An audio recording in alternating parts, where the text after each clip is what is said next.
येत असलेले exit poll, सामाजिक माध्यमांवर भारतीय जनता पक्ष व मोदींबद्दल केली जाणारी नाराजी, वेगवेगळ्या समाज घटकांना मोदी सरकारचा पाठिंबा अपेक्षितपणे मिळाला नाही, अशा लोकांच्या भूमिका आल्या दिवशी सोशल मीडियावर व्हायरल होत आहे.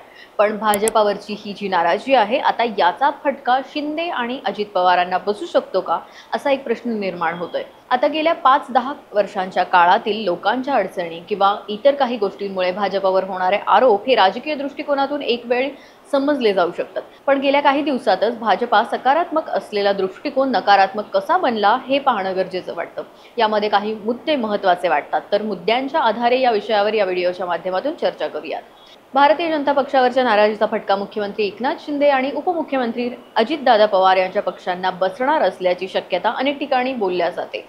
याचा विचार करत असताना त्यातला पहिला मुद्दा येतो तो म्हणजे जागा वाटपाचा. आता जागा वाटपासंदर्भात भारतीय जनता पक्षाने घेतलेली भूमिका ही कुठेतरी बायस असल्याचंही बोलल्या जाते. कारण मित्र पक्ष म्हणून सोबत असताना किमान जितक्या जागा त्यांच्याकडे आहेत, म्हणजेच किमान विद्यमान खासदारांच्या जागा देणं अपेक्षित होतं, मात्र तसे एकूण चित्र पाहायला मिळत नाहीये.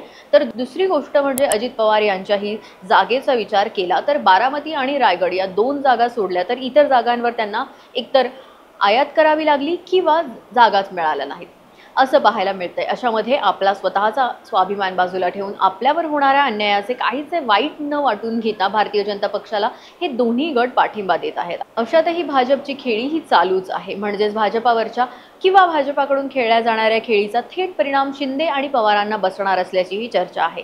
यातला दुसरा मुद्दा म्हणजे पक्षफोडी. आता शिवसेना हा जो पक्ष आहे, जो भारतीय जनता पक्ष प्रबळ आणि महाराष्ट्रात आपली स्वतःची स्वतंत्र ओळख निर्माण केलेला पक्ष आहे, याच पक्षाच्या जोरावर भारतीय जनता पक्ष महाराष्ट्रातला तग धरून राहू शकली. मात्र आता त्याच पक्षाविरुद्ध राजकारण करून शिवसेना तोडण्याचं काम भाजपाने केलंय हे बोलल्या जातंय. अर्थातच भाजपाच्या या जाळ्यात स्वार्थापोटी अडकलेल्या शिंदेंना तसेच अजित पवार गटाला देखील जनतेच्या नाराजीचा सामना करावा लागतोय.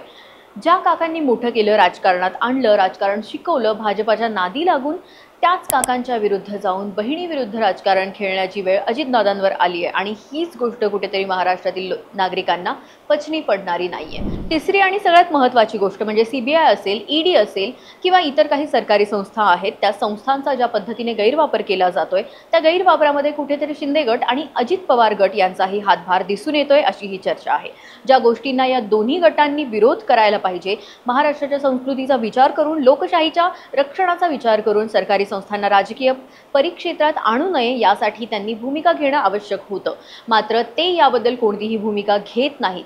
त्यामुळेही जनतेच्या मनात नाराजी असल्याचं बोलल्या जाते. म्हणजे जर आपण या तिन्ही मुद्द्यांचा जर काटेकोरपणे विचार केला तर त्या गोष्टी भाजपाने केलेल्या आहेत किंवा भाजपामुळे लोकांच्या ज्या भावना दुखावल्या आहेत, त्या सगळ्या गोष्टी शिंदे गट आणि अजित पवार गट यांचाही तो रोष बाहेर निघताना दिसून येतोय. त्यामुळे अर्थातच भाजपवरची जी नाराजी आहे किंवा भाजपाला पाडण्यासाठी जे कार्यकर्ते काम करत आहेत, ते राष्ट्रवादीला किंवा शिवसेनेला पाडण्यासाठी नव्हे, तर भारतीय जनता पक्ष आणि मोदी सरकार पुन्हा येऊ नये यासाठी काम करताना दिसून येते. म्हणजे कुठेतरी भाजपावरती नाराजी असलेल्या कार्यकर्त्यांचा, मतदारांचा थेट शिंदे आणि पवारांना ही लाभ होताना दिसतोय, अशी चर्चा आहे. आता या गोष्टीत खरंच काय सत्य आहे याबद्दल तुम्हाला काय वाटतं, कमेंट करून नक्की सांगा.